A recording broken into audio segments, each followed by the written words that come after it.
اس طرح کی اناپ شناپ بکواس بکتے ہیں۔ پاکستان ایک فیلڈ نیشن ہے، اور یاد رکھیے یہ طاقتیں کبھی بھی بھارت کو سکون سے رہنے نہیں دیں گی۔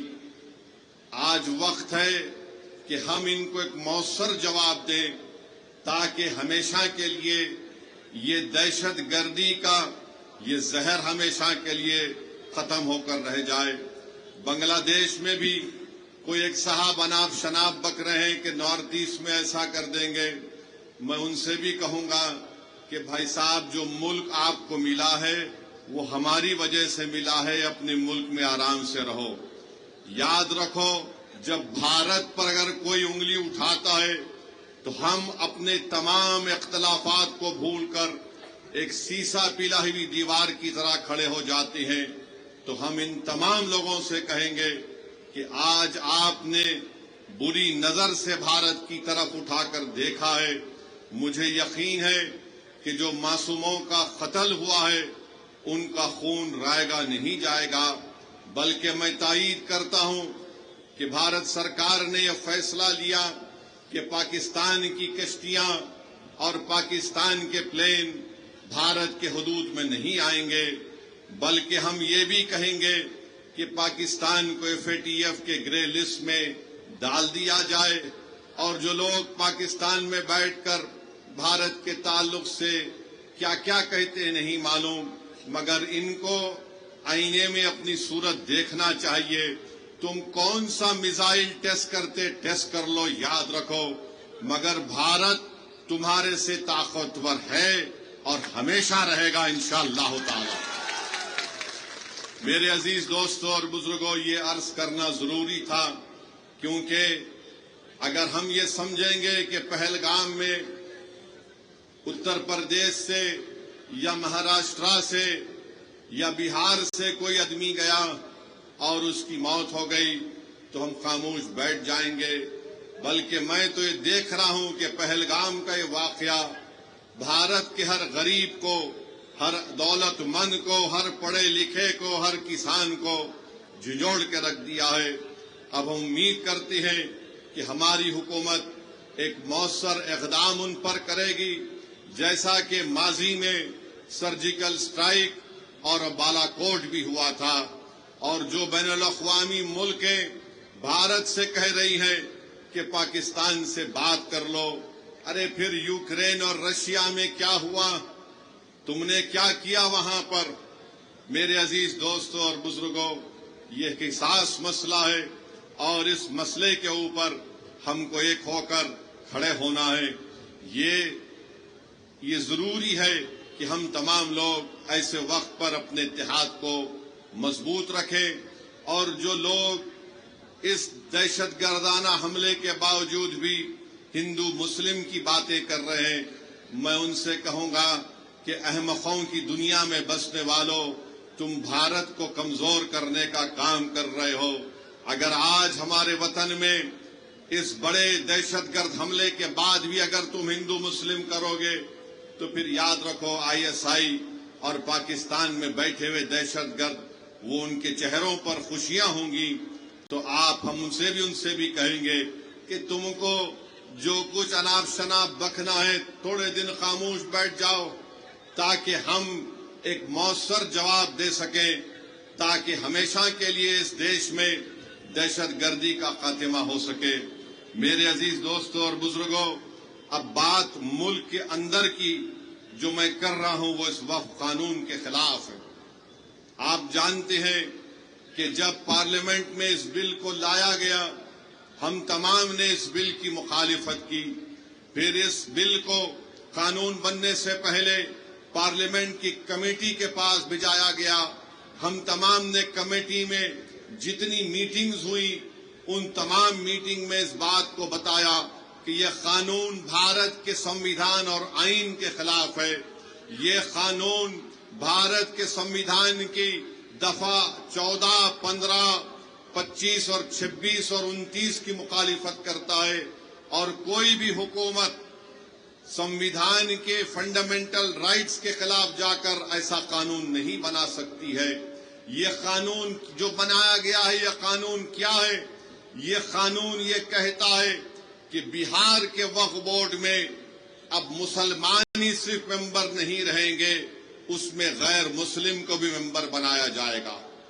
قانون یہ کہتا ہے کہ بہار کے وقف بورڈ میں کم سے کم 2 غیر مسلم کو ممبر بنایا جائے گا، اور اس وقف بورڈ کا وہ چیئرمین بھی بن سکتا ہے، اور اکثریت میں بھی غیر مسلم اس میں نامزد کیے جائیں گے۔ اب آپ بتائیے کہ بہار میں 1950 کا ایک قانون ہے جو ہمارے ہندو بھائی بہن کے مندروں کے تعلق سے قانون بنایا گیا۔ وہ قانون یہ کہتا ہے کہ جتنے بہار میں ہندو دھرم کے مندریں ہوں گی یا اس کا ایڈمنسٹریٹو باڈی ہوگی، اس میں کوئی غیر ہندو کو ممبر نہیں بنایا جا سکتا۔ ہم نتیش کمار سے یہ پوچھنا چاہتے ہیں، چراغ پاسوان سے پوچھنا چاہتے ہیں، جب آپ کے پاس بہار میں قانون ہے کہ آپ کے مندر کے باڈیز میں کوئی غیر ہندو ممبر نہیں بن سکتا، تو کیسے بہار کے مسلمانوں کے وقف بورڈ میں کسی غیر مسلم کو آپ ممبر بنائیں گے؟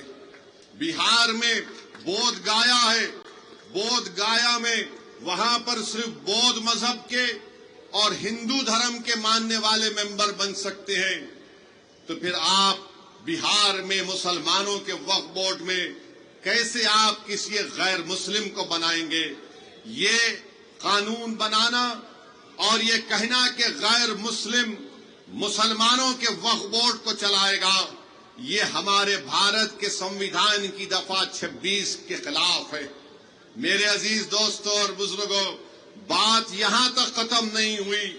اب قانون یہ بھی کہتا ہے کہ وہی مسلمان اپنی جائیداد کو اللہ کے لیے وقف کر سکتا ہے، وہی کر سکتا ہے جو 5 سال سے مسلمان۔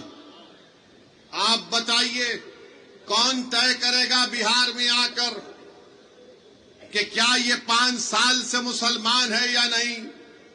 کیا نتیش کمار سرٹیفکیٹ لکھ کر دیں گے ہم کو؟ کیا چراغ پاسوان سرٹیفکیٹ لکھ کر دیں گے کہ یہ 5 سال سے مسلمان ہیں؟ کیا بھارت کے پردھان منتری لکھ کر دیں گے سرٹیفکیٹ یہ 5 سال سے مسلمان ہیں؟ میرے عزیز دوستوں اور بزرگوں، یہ کسی بھی دھرم میں اس طرح کا قانون نہیں ہے۔ جو کسی دھرم کا ہوتا ہے وہ اپنی آستھا کی بنیاد پر اپنے جس بھگوان یا اللہ کو مانتا ہے وہ اپنی پراپرٹی کو، جائیداد کو دے دیتا ہے، مگر مسلمانوں سے کہا جا رہا ہے کہ آپ کو 5 سال تک آپ کو یہ بتا رہا، آپ اس 5 سال تک جائیداد نہیں دے سکتے۔ کون آ کر فیصلہ کرے گا؟ اور اگر کوئی ایک مہیلا ہوگی، کوئی ہماری بیٹی ہوگی، بہن ہوگی، تو کون جا کر اس کو پوچھے گا؟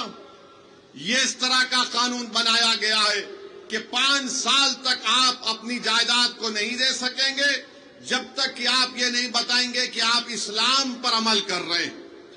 کیا میری داڑھی نریندر مودی سے بڑی ہے تو کیا میں مسلمان ہو گیا؟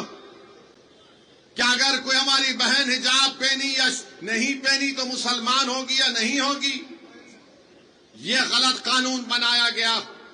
تیسرا یہ قانون بنایا گیا، اس قانون میں یہ بنایا گیا کہ اگر جھگڑا گورنمنٹ کی جائیداد میں اور وقف کی جائیداد میں ہوگا تو بہار سرکار اپنے ایک عہدیدار کو نامزد کرے گی، اور وہ عہدیدار یہ فیصلہ کرے گا کہ جائیداد سرکار کی ہے یا وقف کی ہے۔ اب آپ بتائیے، اگر سرکار کا افسر ہوگا وہ کبھی بھی وقف بورڈ کے حق میں فیصلہ نہیں کرے گا، وہ تو نتیش کمار اور چراغ پاسوان اور مودی کے حق میں فیصلہ کرے گا۔ وہ تو لکھ کر دے دے گا کہ یہ جائیداد گورنمنٹ کی ہے، بہار وقف کی نہیں ہے۔ اس کا اس میں بنایا گیا۔ ایک اور قانون بنایا گیا، اسی میں لکھا گیا کہ 6 مہینے کے اندر پورے جائیدادوں کو پورٹل پر ڈالنا پڑے گا۔ میں کرن رجیجو سے پوچھنا چاہتا ہوں، کہاں ہے تمہارا پورٹل؟ کدھر ہے تمہارا پورٹل جو تم نے شروع کر دیا؟ 6 مہینے میں کرنا پڑے گا۔ میرے عزیز دوستوں اور بزرگوں، اس قانون میں یہ کہا گیا کہ اگر کوئی مسلمان اپنی جائیداد کو وقف الاولاد کرنا چاہتا ہے، یعنی مالک اللہ رہے گا مگر اس جائیداد کا فائدہ وہ کہے گا کہ میری اولاد کو ملے گا، تو مودی نے قانون بنایا اگر اس وقف کرنے والے کی جائیداد میں وہ وقف کرنے سے پہلے اگر اس کی بیٹی ہوگی تو وہ بیٹی کا حق مار کر نہیں دے سکتا ہے۔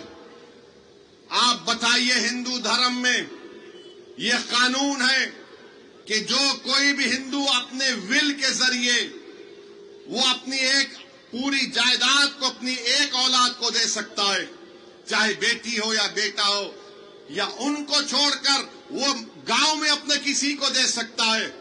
جب وہاں پر آپ وہ سہولت ہے تو پھر مسلمانوں کو یہ آپ کیوں کر رہے ہیں؟ میں اللہ کے نام پہ وقف کر رہا ہوں، اپنی اولاد کے نام پہ نہیں کر رہا ہوں۔ میں اللہ کو مالک بنا کر کہہ رہا ہوں کہ جائیداد کا فائدہ میری اولاد کو ملے گا۔ تو یعنی اگر جس مسلمان کی بیٹی ہوگی وہ اللہ کے نام پر وقف نہیں کر سکے گا، یہ قانون بنا دیا گیا۔ یہ قانون یہ بھی بنا دیا گیا کہ اگر عیدگاہ ہوگی، قبرستان ہوگا، مسجد ہوگی، درگاہ ہوگا، خانقاہ ہوگی، امام باڑہ ہوگا، کوئی بھی کلیکٹر کو جا کر یہ کہہ دے گا کہ اس کو وقف کی جائیداد رجسٹر مت کریے، یہ مسجد نہیں ہے، یہ درگاہ نہیں ہے، یہ خانقاہ نہیں ہے، یہ امام باڑہ نہیں ہے، یہ عیدگاہ نہیں ہے، تو کلیکٹر جس دن انکوائری آرڈر کرے گا اس وقت سے وہ جائیداد